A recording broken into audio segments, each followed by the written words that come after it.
How is cancer diagnosed? What happens on your first visit to the oncologist? Stay tuned to find out. Hi, I'm Steven. I'm a 9-year chronic myeloid leukemia, or CML, survivor. And I'm Amy, Steven's wife and caregiver. Welcome to our channel, Heal Every Day Together. We're here to coach cancer survivors and caregivers on how to live healthy lives. And we want you to be part of our team of healing. If you're new here, please join Team Heal by hitting the subscribe button and clicking the bell.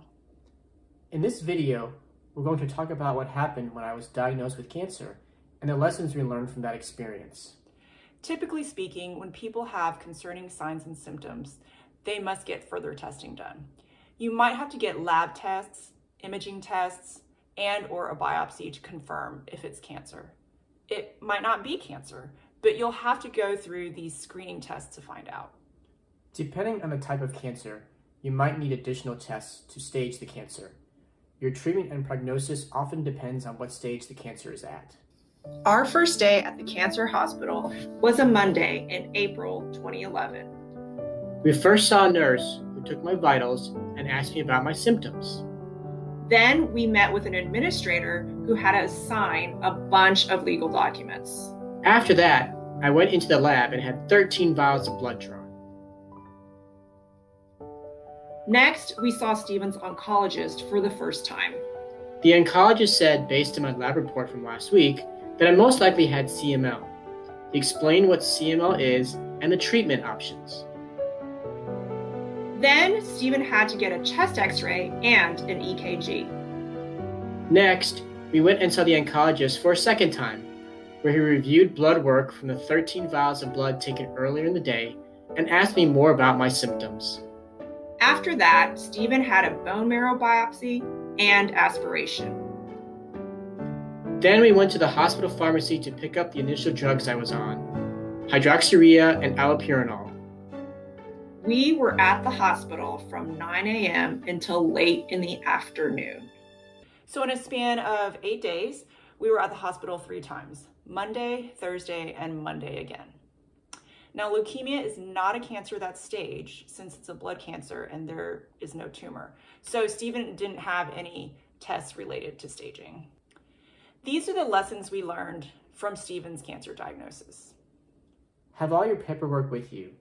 Notes on signs and symptoms, pictures, lab reports, and insurance. Have your caregiver go with you to your appointments. It is important to have someone at all of your doctor visits that can help take notes and ask questions. Also for some emotional support. Engage with your technicians and medical professionals. Ask them how they're doing, make small talk. This might help you take your mind off of the procedure being done. If you hate needles like I do, tell them you hate needles.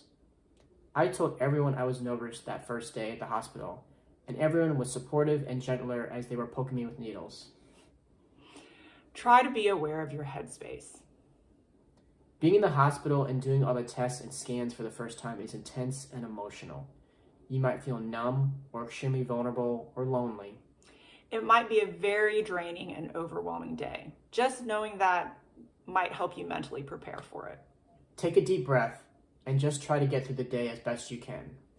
You might feel like screaming or crying. Whatever you're feeling or not feeling is totally normal.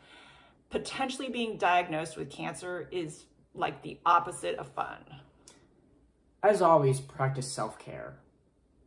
Make sure you're eating lunch and staying hydrated. If you're comfortable, talk to others in the waiting room. Sometimes it helps to engage with others. Take a moment to go outside if you can between appointments just to de-stress and take a breather by being outdoors. It can help to be away from the hospital setting and have a private moment for yourself.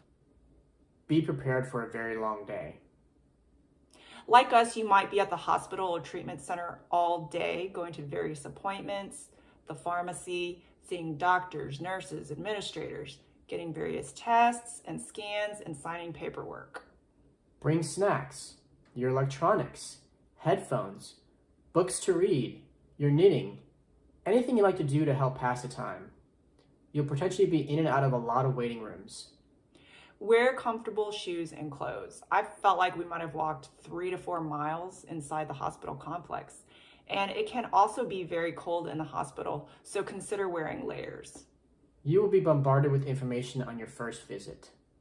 It's going to be overwhelming. A lot of information is going to be thrown at you. What the diagnosis is, what stage you're at, what treatments are available and recommended, what the side effects are, how you'll be monitored, what you have to do pre-treatment. Make sure you can take good notes, and if allowed, use your phone to record the conversation with your medical team. You can review these later. Your doctor will also post notes about what happened during your visit for you to review as well. Give yourself time to digest the information. Don't feel forced to make decisions right away, if you need a moment to think about it. Don't be afraid to ask questions and communicate. You're going to have follow-up questions. Please get a good number, contact info for after your digested information so you can follow up. With cancer, there are no stupid or silly questions. Don't be hesitant to ask the same question to your doctor and your nurses. The more you hear a similar story from your medical team, the more confident you'll feel about the treatment plan. If you have family or friends who are doctors, consider calling and consulting with them. If you know someone else who's a cancer survivor, please talk to them.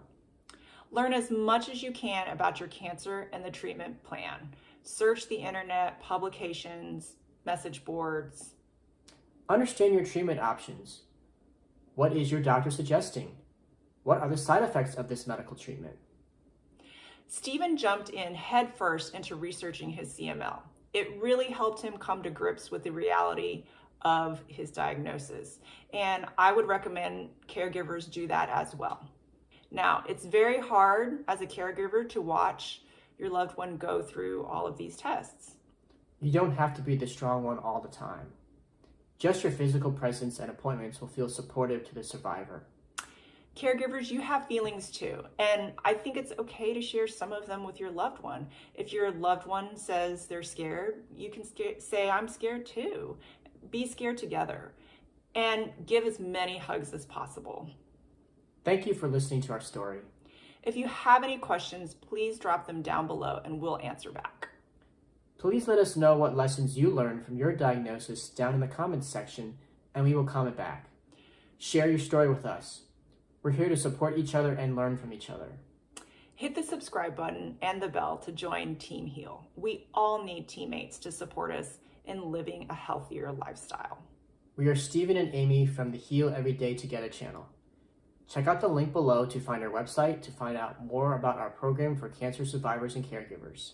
We've also included links below for more information about how cancer is diagnosed and how it is staged.